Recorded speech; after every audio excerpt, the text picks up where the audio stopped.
All right. Out on the campaign trail. All right.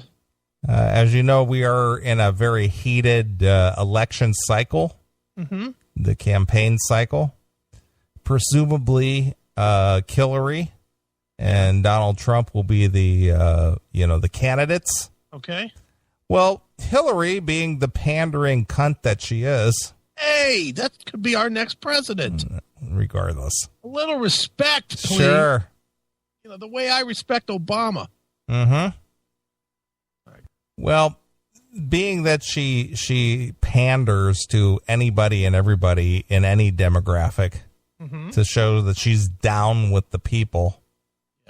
Yeah. She was interviewed on Power 105.1, The Breakfast Club. Oh, boy. The Breakfast Club. Breakfast Club. Billy Morse playing guitar for Yes. She was interviewed on The Breakfast Club on Monday about the one thing she always carries with her. They always come up with these witty questions. What's the one thing you carry with you, Killary? It's my Constitution. Yeah. The former Secretary of State was listening to some hip-hop rap. Oh, goodness. She was listening to this.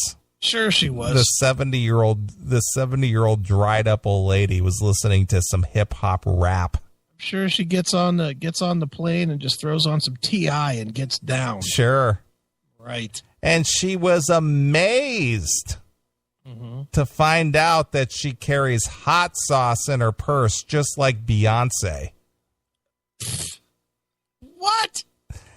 Hillary claimed in this interview that she carries hot sauce in her purse, just like Beyonce.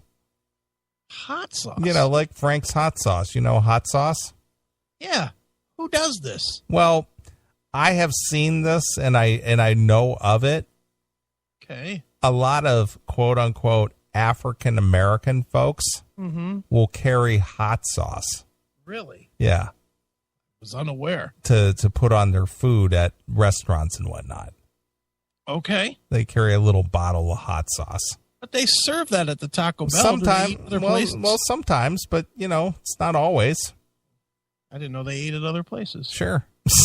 They don't eat anywhere other than Taco Bell. Is that what you're saying? Yeah, because they have hot sauce there. Sure.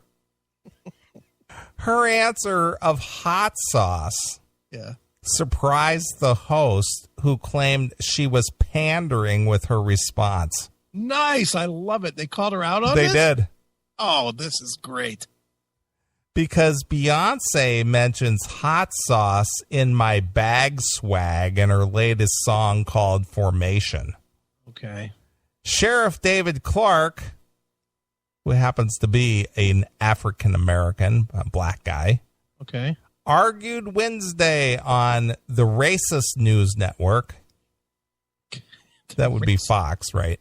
I guess. That Clinton's comments to a black radio show about her love of hot sauce was racist, dehumanizing, and disgusting. All right. I hate Hillary Clinton, and Lord knows I like seeing her get her fucking face smashed for this. But that part, now you're making me hate, now you're making me feel like I got to defend Hillary here. There's nothing racist about this. She's pandering for votes. Of course she is. She's pandering for votes of whoever listens to that station. Who does that? Is this person that's talking? He's a sheriff. He's a sheriff. His name is Sheriff Clark. Oh, Sheriff Clark. Oh, I thought you were saying that this was the DJ. That No. A Sheriff David Clark argued. This is that guy that always. Yeah, he's a black sheriff. Yeah. Mm-hmm. Black people? Yes. Yeah. He's wrong in this case. Yes, she's pandering. I get all that, but you know what? So do all these candidates. Of course they do. But the thing is to try to act like you're down with the black folk. But this isn't the first time. What, didn't I see video of her fucking playing dominoes like 2 weeks ago? I have no idea. I saw some video of her in some fucking Hilljack fucking rib shack playing dominoes. I was like, get the fuck out of here. They probably had to teach her on the plane how to play dominoes. Sure. Fuck out of here with this. So Sheriff Clark says, all right, I'm surprised she didn't say watermelon. Yeah. Just go all the way with it, Clark said. This stuff is dehumanizing. It's embarrassing. It's disgusting. And any other candidate were to say the same thing, some stereotypes about black people, it would derail their campaign. But the rules seem to differ for the Clintons. You know, the folks she was being interviewed by, they saw right through it. That's why they said they were going to accuse her of pandering. They know it. Black people know it. They're being pandered to. Nothing has gotten better. Is this hot sauce thing a big stereotype the same way as watermelon or chicken or whatever? It's not as widely known, but it is like, you know, something like, you know, I bet you she's got hot sauce in her purse. See, I've never heard this. Uh-huh. It could just be me being cool. It's usually the blacks from the South. Okay. Because they do like their spicy foods. Sure. But you can't always, you know, expect to have Tabasco sauce or whatever available at every restaurant. Right. So anyway, Hillary played this whole pandering game. So, I carry hot sauce in my purse too. So let's deconstruct this a little bit, because this should be fun. So the reality to this is, let's see. Tell me where I'm wrong. So a month in advance, Hillary agreed to do this show, correct? Probably, yes. Probably, you know, days, weeks in advance. Mm-hmm. Now, part of doing this show was that they had to submit questions that they would be asking. Probably. Probably? Yes. 100%. Yeah, you know, she plays it safe, of course. So in the campaign, so this was clearly on the sheet, this question. Like, what do you carry in your purse, Hillary? Right. That was clearly on the sheet a month ago. Sure. So then she gave it out to her team, and her team wrote that answer. Yeah, they said, well, you know, Beyonce, who is a very, very popular black musical artist that they play on this station. She has a song right now that's very popular. Right. And she talks about carrying hot sauce in her purse. Yeah. So it would put you on the same plane as everybody else. Right. So you would be endearing to the black audience if you said, I carry hot sauce in my purse too. Mm-hmm. So what do you think the other answers were that they debated before they said hot sauce? You think they said like lemonade mix? That's fucking. That's also a Beyonce thing. What's your lemonade? What's your favorite thing to drink with your meal there, Hillary? I like grape drink. I like grape drink. I heard Little John drinks a lot of grape drink. It would be so funny if she just fucked up with like one of the goofy answers that they gave in the meeting, kicking it around. Yeah, I like some champipple. Yeah. Some totally racist thing. Right. Me and Grady, we drink some Ripple. Yeah. So she went on this talk show, this morning zoo show, or this morning breakfast club show, or whatever the hell. Right. And she tried to assimilate herself and, you know, that she carries hot sauce in her purse just like Beyonce. Now, what did they say back to her? They said, you're bullshit. You're pandering. And what'd she say to that? I don't know. That didn't really elaborate. Is there no audio to this? No, I don't believe there is. Dude. So this Sheriff Clark, you know, he discussed her interview and just like, you know, why didn't you just say watermelon? I carry watermelon in my purse. Well, the only movie I watch is Roots. Right. Oh, my God. I like New Jack City.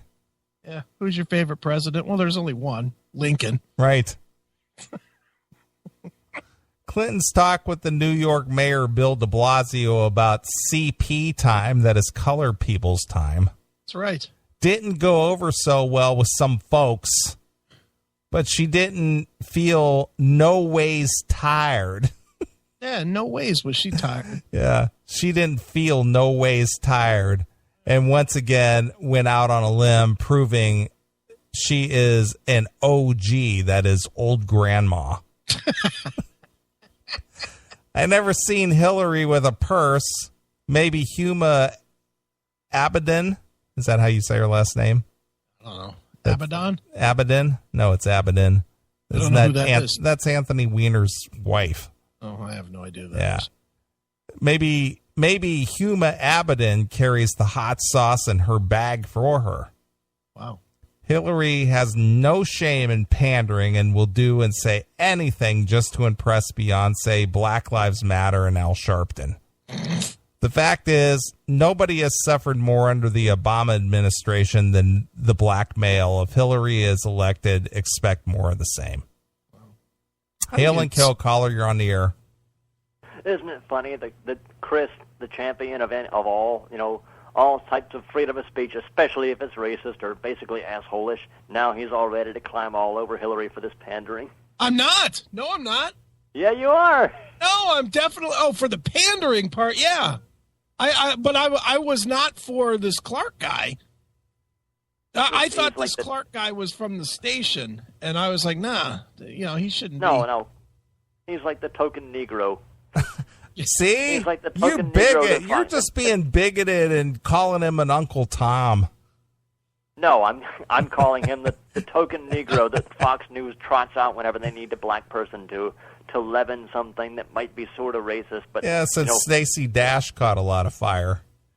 To quote Neely when he wanted to, back during the St. Louis riots, and he was playing some. Remember you playing some black guy's podcast, and you were like, "Now, just so you don't think I'm a racist, here's a black guy that agrees with me." Yeah, he was my token Negro. He was, and you put him on the shelf until the next time you needed him. Which was never. Now, nothing makes me happier than when Hillary says something stupid. Are you kidding me? I'm 100% endorsing her saying this stupid shit. Not that I don't disagree that it's pandering, but hell, I've been known to bring hot sauce to a place where I knew there was none or where they watered it down. Dude, I like to eat breakfast. I like to eat breakfast at this place, and I like to put hot sauce on my eggs. And this place, they got the hot sauce in the squeeze bottles, and they water it down. No, that's not good. I've never, ever in my life thought to bring condiments with me to a restaurant. I didn't know it was a black thing. I didn't either. I wasn't kidding. I never have heard this. Me neither. I mean, I thought it was just something that people do that really, really like spicy food like I do. Yeah, I love a hot sauce on my eggs too, there, Doghouse. But I'm not going. I's bees like Beyonce and carry it in my purse. Right now, I don't think anybody said that they had to speak that way to carry the hot sauce. Does that make me a wigger?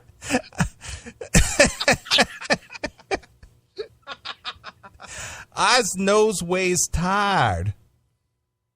See, notice wigger has become a completely obsolete word. Yes. It's so 1996. It is. All racist terms are now obsolete because nobody cares. They've been so overused that they have no weight. Of course. But we still know what they mean. When they're used, we generally can, we know the spirit in which they were intended. Oh, sure. Sure. Mm-hmm. We're now in the post-racial era where people, they claim to have invented their own meanings for them, like they don't have any meaning, and like we don't all know what they actually mean. Sure. No, you're right. And when you do call somebody by the name doesn't hurt anymore. You can call somebody a racist or a bigot or whatever, and it doesn't matter because nobody cares because it's overused. And they all got their own made-up little explanations how they can, color it and try to make themselves feel better. That's it. In a media-savvy world, everybody knows just how much they can admit to, and they know all the excuses. Mm-hmm. You're right. They got the great uncle who was in the Confederate Army, or they got their own personal definition of nigger that makes it okay for them to use it. Or they just don't come care. On. Let's not use the word pandering exclusively with regard to Hillary, because her opponent on the other side is like the king of pandering. Does Trump pay? I have not paid. I keep saying this. I don't think anybody believes me. I swear to God, I am yet to watch 1 minute of any debates. I have ignored it this year because I'm so disgusted with both sides. Well, you know what? It's like a science fiction movie. The Republicans have kind of they've made this monster over 30 years of AM talk radio and fucking chain emails and Fox News because they have to keep the base cranked up to a high state of indignation and rage over everything that the Democrats do. So now they're so used to being angry. Now you got a guy along like Trump who comes along who's better at this than even the Republican Party is. And it's like the program is replicating itself without their control. So they made this monster, and now they don't know what the hell to do about it. Well, don't you think, though, part of his appeal is that, in a way, and I'll spell it out before you answer, but in a way, he's following the Obama model as well, because Obama used his celebrity to get elected as much as he did any policy, where Trump automatically, before he said a word, when he said he was running for president, just because he was a celebrity, gained a fairly large size base. And then his words are, outlandish and crazy. But I think at this point in time, that's what people want to hear. In a way, you're kind of right. But Obama actually had some policies that he talked about. Trump has nothing. No, whether you agree with Obama's policies or not, he had some. He had some substance to what he said. You don't have to agree. Trump has nothing. I don't know what does Trump have, Neely, because you're following him. Well, obviously he's more concerned about the national debt, which he's outlined some financial plans, and he's, pandering to the right about the the illegal immigration problem, right? Which he just more or less talking about shoring up the wall on the border. He wants to build a wall on the border, kick everybody out, all that stuff that Chris thinks sounds really cool, but will never actually happen because it will have effects on the economy that he can't comprehend because he's such a simple ideas guy. Talking about Trump, not Chris. I was going to say, I haven't taken a position on anything. Well, once you said it would be really cool if we kicked out all the immigrants and we hired real Americans to drive the trucks across the border with them inside it, the reverse smuggle trucks. Oh, I'm okay with that. Maybe you were drunk at the time. Could have been. No, but really, the guy has no ideas, and he changes his ideas on a daily basis. He says one thing, and then somebody he trusts whispers in his ear and says, "Hey, that wasn't really cool what you just said." And the next day, he comes out and contradicts it and says he never said it in the first place. When there's fucking audio of him saying it. But don't they both do that? Because I know all I can judge it from is Facebook, which I see memes and shit, which don't tell you a whole lot, but seems like both sides, all I ever see is meme after meme after meme about said this today, said this yesterday, where they're both just flip-flopping everything. And maybe I'm not watching, so I don't know. Don't get me wrong. I'm not a Hillary fan at all. She's just something slimy and untrustworthy and just insincere about her. Mm-hmm. But, if you're getting your news from Facebook or Twitter, you ain't getting no news, pal. No, I get it. Believe me, this time I'm so fucking disgusted with our politicians, all of them, that I just don't care. I'll care when it gets down to being closer to the election, like real close. I will take a week and I'll actually pay attention to what people are saying and I'll study a little bit before I do vote, because I always do. But man, it's going to take a lot to get me to fucking pull for Hillary. I can't imagine that I could do that.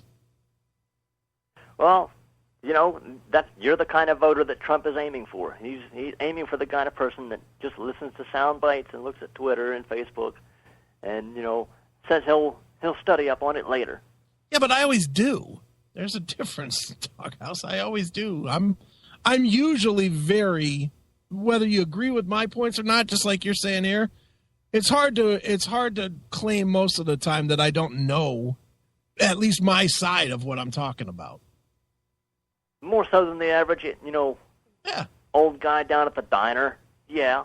Oh, that's what I'm saying. Yeah, but I just don't care this time. That's my biggest beef is that I think no matter who we elect, if anything, and I find this funny, and you're not the only one that's doing this. I'm getting a lot of this year. Neely, you can back it up. Neely is the one that keeps saying Trump, Trump, Trump, Trump, Trump, Trump, Trump. I have said from day one, not paying attention, but I'm the one that gets hammered all the time for the fucking that I'm automatically on board Team Trump or whatever. It's like I'm not. I don't find that the very, very little bit that I've heard, there's been nothing that I've listened to that I was like, fuck yeah, let's do it. The only thing I like about the guy is that he doesn't give a fuck. That I do like. That's the one thing I like about Trump. Also, the one thing that amuses me is that the GOP doesn't know what the hell to do with him either. Well, yeah, because just he's playing the game better than they're playing it. Yeah, and they don't know how to handle it because they don't like him either. What I would hope comes out of this is that not this election, but the next election, we get somebody that's fucking legitimate and at the same time doesn't give a fuck what the GOP says. That would be great if we could actually get. There may not be a GOP by that point. Well, it might not be, but what I'm saying is not an industry guy anymore. We don't need any more of these insiders. The part that always makes me fucking furious is that they keep voting these political insiders, and anybody, I don't care which side of the aisle you're on, everybody agrees that the system is fucked. But we keep electing the same people. Because get rid of them. Here we get everybody's sick of the insiders. So who are the outsiders? People that don't know how to negotiate. People like Ted Cruz who takes a breath holding contest as a badge of honor that he won't compromise or negotiate with anybody, and nothing gets done. That's your outsider. Well, where did he go? He went nowhere. That's right. I would just love to see one of these really smart business guys. I would love, and I don't know this guy's politics for shit. I don't know if he's a liberal or a conservative or what. But I would love to see a guy, just the mold of the guy. I would love to see a guy like a Paul Allen. And I don't know his politics for dick, but I'd like to hear what somebody like that had to say. Somebody that has managed something globally and understands global money and global positioning and how to interact across country lines and cultural lines and all that other stuff to make at least something huge. That's what I would. Even Trump, for as much money as he's made or not made or bankrupted or whatever, all the different shit with him, he's still kind of just a USA guy. He only, he's only, if we're going to really try and do global politics, then give me somebody that has shown on the biggest level, on the biggest stage, something global. I agree with that because, whether you like it or not, that USA first and USA only is not the world we live in anymore. No, it's not. You know That being said, though, we could do some things to make this country stronger. We could certainly tariff what we pay. We could tariff on an equal basis what we pay out when we import. Well, here's something funny about this, because this is one of Trump's things, that he's going to make Mexico pay for the wall, or he's going to make companies pay higher taxes for that. Mm-hmm. And he's going to do all this. But guess what? According to only Congress can enact taxes. Right. And guess what? There have been efforts to try to do just these very things, and they've been voted down by who? Republicans, the party of business. Yeah. Did the Congress vote in the Obamacare tax? Yes, they did. Did they? Oh, they should be fucking killed. The party of business. So, everybody wants to blame, other, say, like the manufacturing jobs, for example. All these manufacturing jobs, like, these other countries, China or whoever, they took our jobs. They were business deals. Mm-hmm. Just like NAFTA. Everybody wants to, blame NAFTA on Bill Clinton.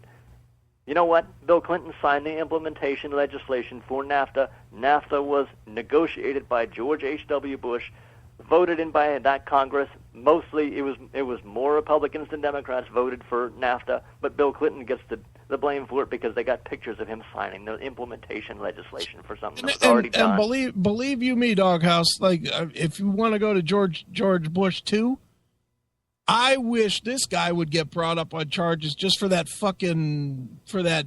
whatever that's called, the pipeline from Canada to Mexico. XL. Keystone XL. Yeah, that's horrendous, and that takes all kinds of everything from security to finance to everything away from us, and they just blindly signed it when nobody was looking. Right. Same with his tax policy back in 2001. Basically, it was huge. It was like a huge package of tax breaks for very wealthy earners and increasing taxes for the middle class, and it was, basically sold. Right. It was shopped to him for very wealthy elites, and it was something he signed, and he made it out like it was going to be this boon for the middle class. It was basically like the extreme extension of trickle down economics. Yeah, which is horrendous. And it just came at just the wrong time, and it was clear the guy didn't understand it. He just parroted what he was told. Right. I don't know, Neely. You think that Trump's going to fix the economy, don't you? Well, I think that he has a better understanding of the economy than most people, only because he deals with money markets and no, he deals with Donald Trump. You've been following this stuff. The guy he's not a big details guy. I'm Donald Trump and I'm going to fix this, and come on, man. The guy's never picked up a goddamn briefing book. Yeah, but he puts the right people around him to make billions of dollars. No? Yeah, on his name. He's made some good deals in real estate. Real estate is what he knows, nothing else. But all his construction and whatnot. If he's done nothing else, he's put smart people around him to make all that work, hasn't he? And a lot of the stuff he did back in the 80s when he was concentrating mainly on real estate before he became the reality star and fucking Trump Steaks and Trump University and all that stuff. A lot of that stuff was trading on his dad's name. If the amazing thing about Trump, the one thing that he's really good at, he's gotten all these blue-collar schlubs from crappy little small towns like mine, people like my family. He's got them thinking that he's their voice. He ain't their voice. He's got all these people thinking he's some kind of an underdog. My ass. he's an underdog in the political arena. Yeah, he's an underdog, yet he's getting most of the media coverage. Yeah, because he's so interesting. There's that, and because he's Donald Trump. And yet, anytime there's negative coverage or somebody asks a question he doesn't like, he acts like he's... Yeah, but you see, he's playing the part of the common man by doing that, though. You see, exactly. It is. It's very playing the part. Yes, it's very well orchestrated. It's a charade. It is. It's a charade aimed at functional illiterates, and they're going for it too. Is that why you're going for it, Neely? Well, listen, the only reason I like Donald is because I think that he really does want to see this country continue doing well, because if the country does well, he does well.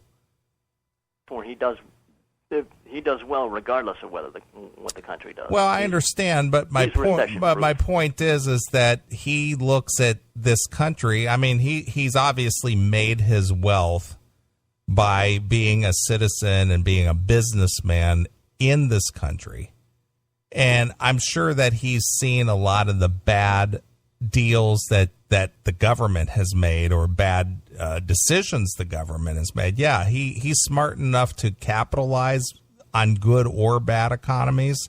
But I think that in at least this is just my opinion, that I think deep down within that he thinks he could probably do a better job at it.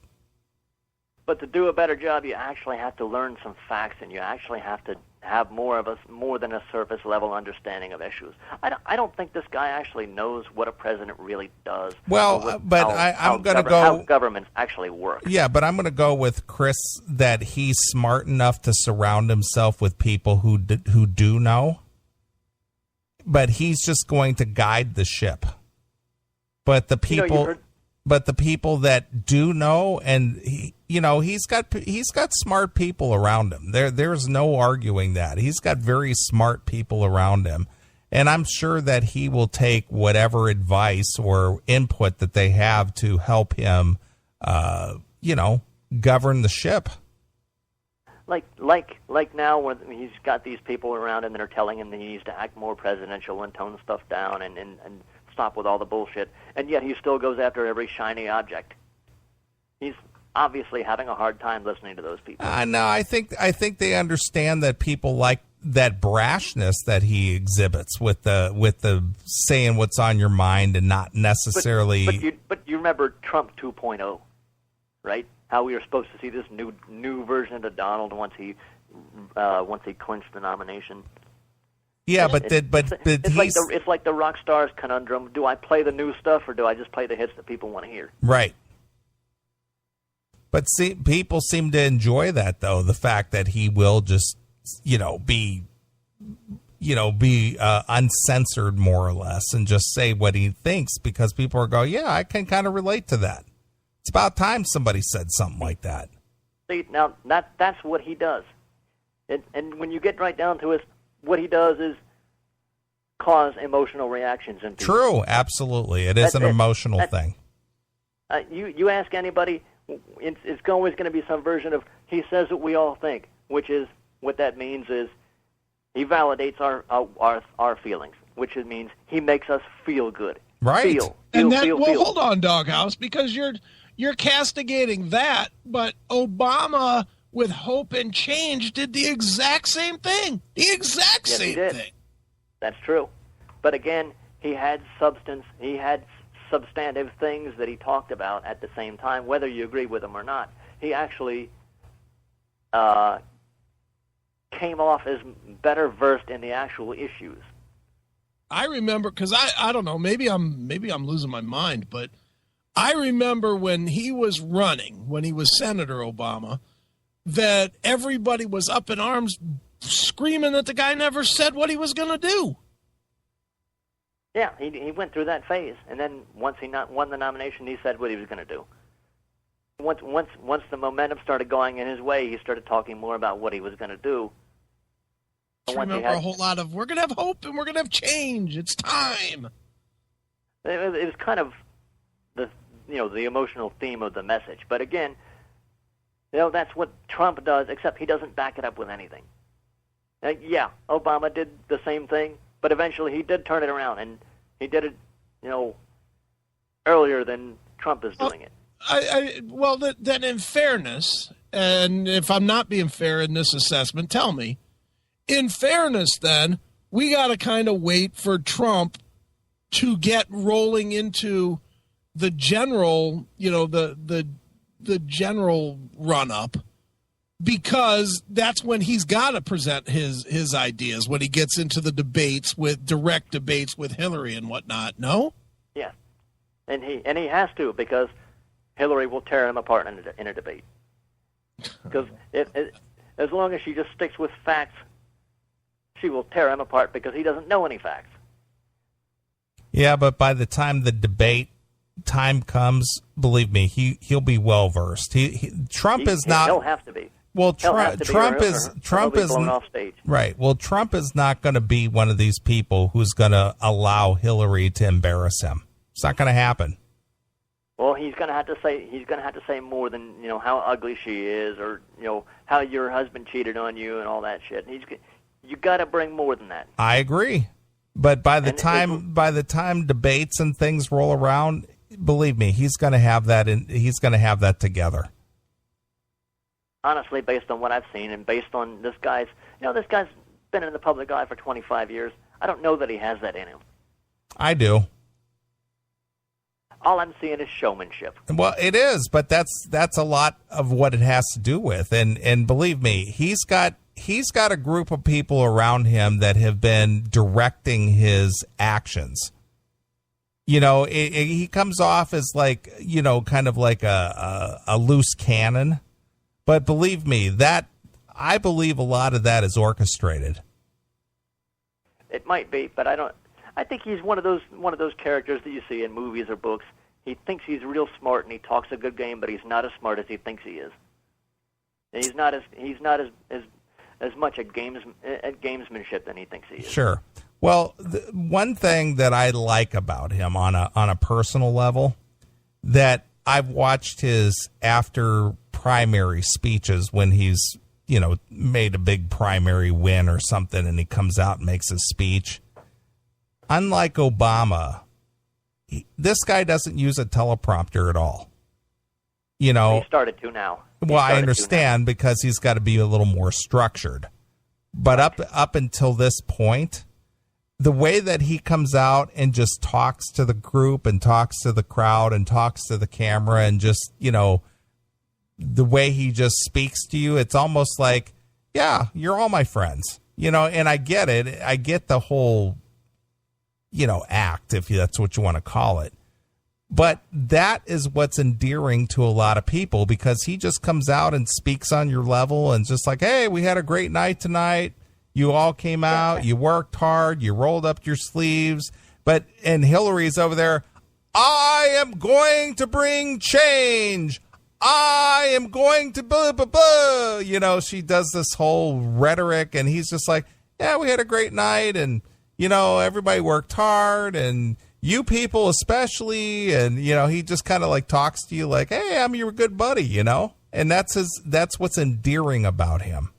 Yeah, it sounds cool until you actually listen to what he says, and he's really not saying anything. Sure.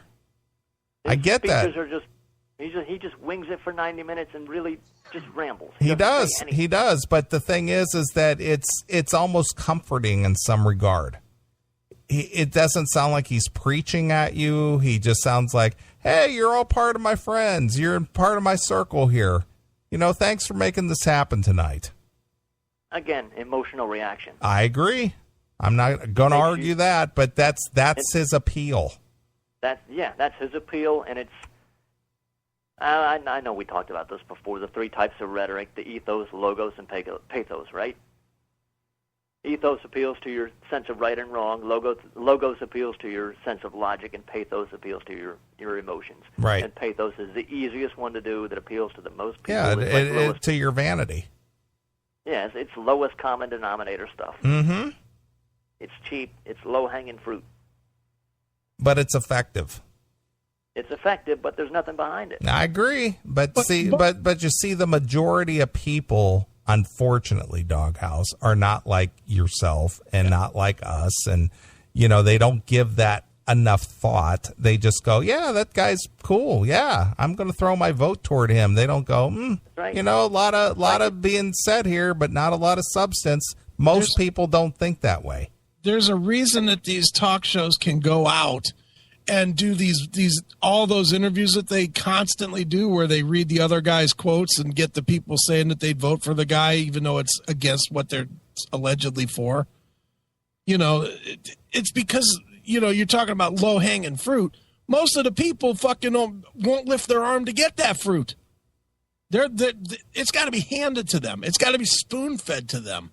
I hate to say it, but people that are smart are the lowest importance in an election to the candidates. They don't want to deal with the people that are actually smart and can fucking figure out what they have to do.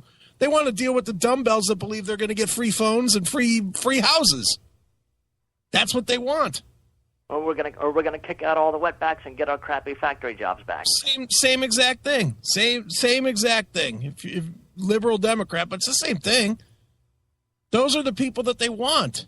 They don't want people that'll actually study and say, hey, what are you going to do about the fucking, you know, taxation rate? That's kind of why Bernie Sanders has such a hard time, because he talks about all this stuff about Dodd-Frank and Wall Street and all this and this arcane financial stuff that regular people, maybe if they did understand it, maybe they'd be more receptive to it, but they don't. It's not what they want to hear. It's a little over their head. You know what I mean? Yeah, but they don't try, and that's the difference. Yeah, exactly. Because they don't try, and the news media doesn't try to educate them.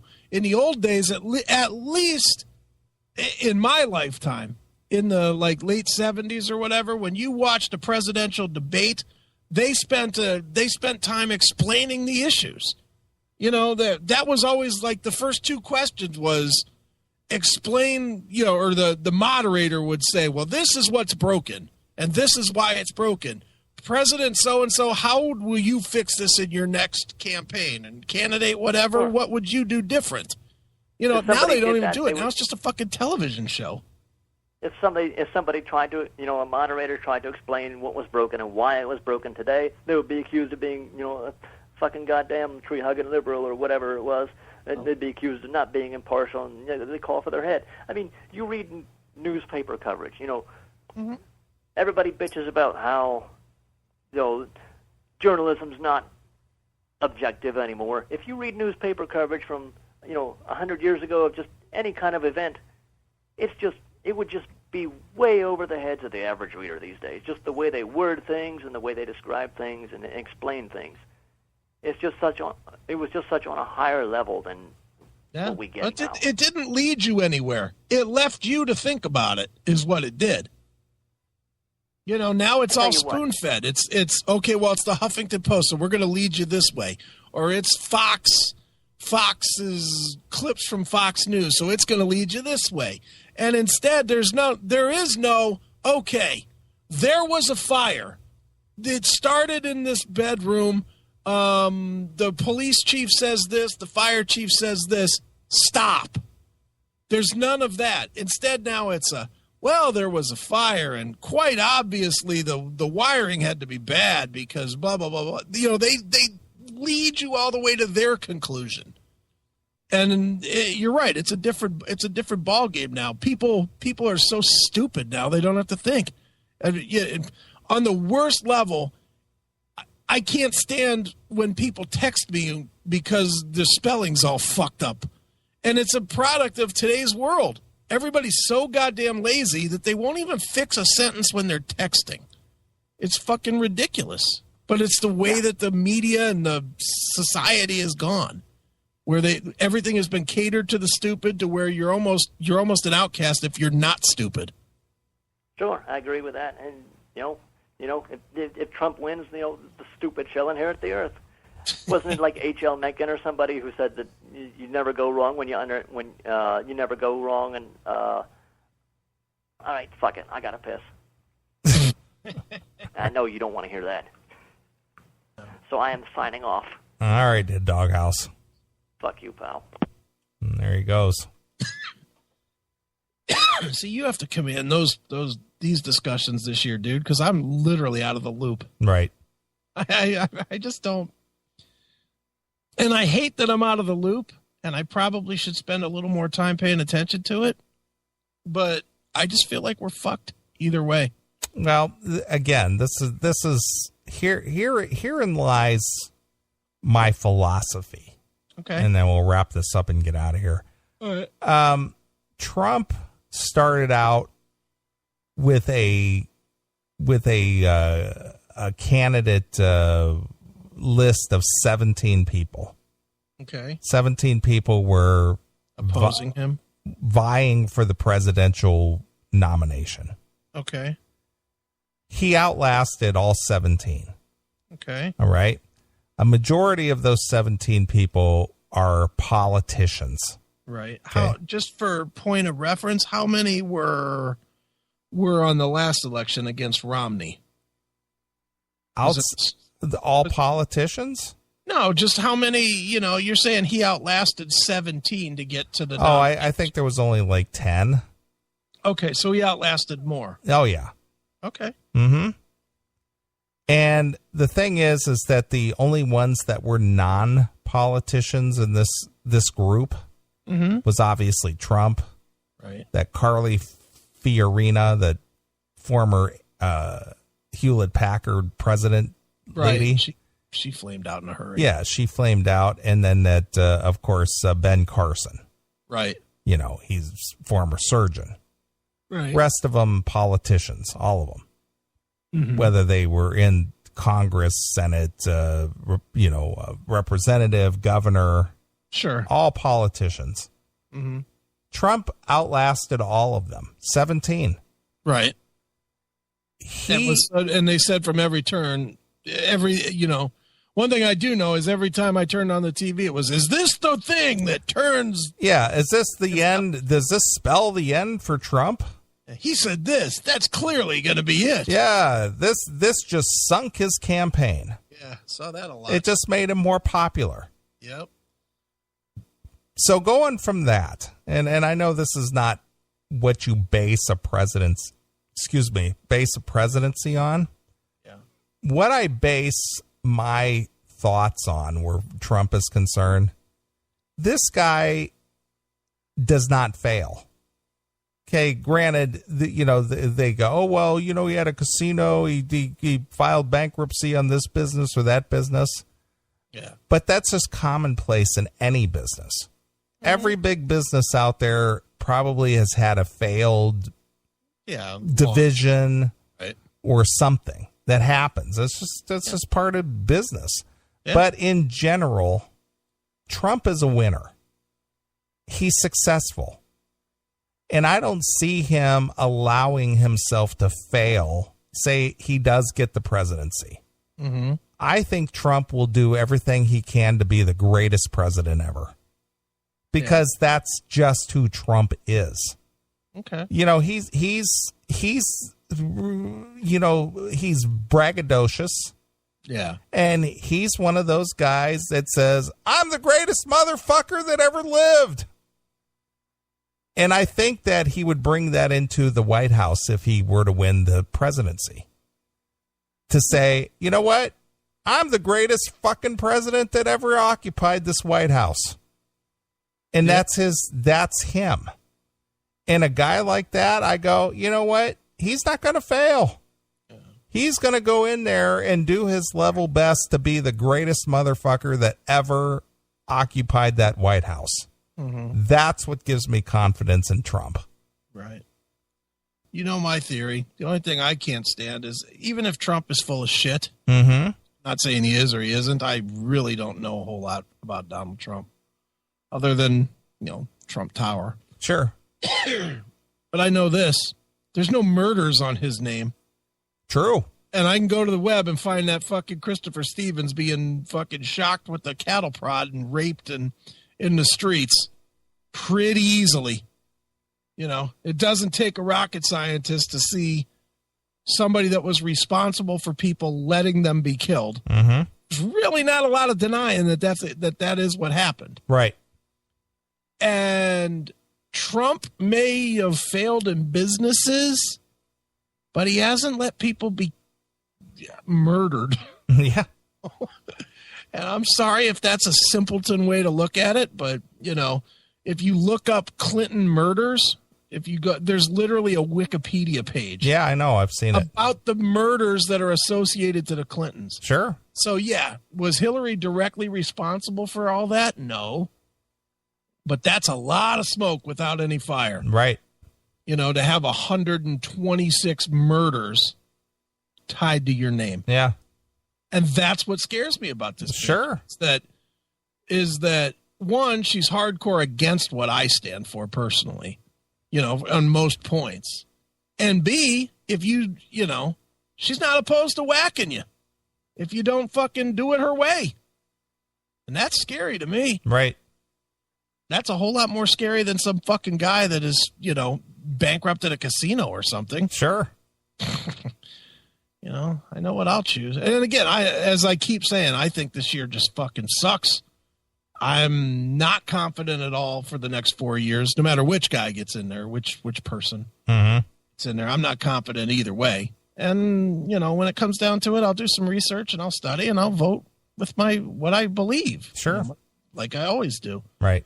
And I voted both ways before. I voted for Bill Clinton once. Mm-hmm. So I'm not necessarily such a hardcore right winger that I would never vote Democrat, but it just sucks this year.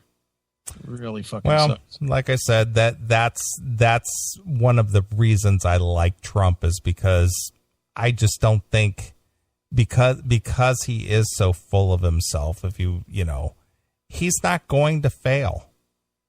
He's not going to allow that. That's just the kind of person he is. He's not going to go out of the presidency a failure. Well, I hope you're right. That's just how Trump is. It's just like, I'm going to be the greatest. Right. And I want to be known as the greatest. I am the greatest. It's the whole Muhammad Ali. I'm the baddest motherfucker that ever lived. I'm the greatest fighter. I'm the best looking guy. He's that guy. Right. Well, I hope A, your guy gets there, and B, you're right, because I don't see a whole lot of future. But like I said, when we're talking to Doghouse, I think regardless if Trump himself knows all the ins and outs, I think he'll surround himself with the people who do. Well, I think that too. I don't think that he's just going to go in there and fucking Wild West it. No, I don't think so at all. I don't think he's going to surround himself with the producers of his television No, show. I don't think that at all. He's going to select the best and the wisest, and he's just going to, he's just going to sit at the helm, and he's going to let those people feed him that information. That's what the head of any corporation does. Well, I would hope if no matter who it is, whether it's Killary or it's fucking Trump, no matter who it is, I'm hopeful that they will just simply try to work within the confines of what the system is supposed to be. Right.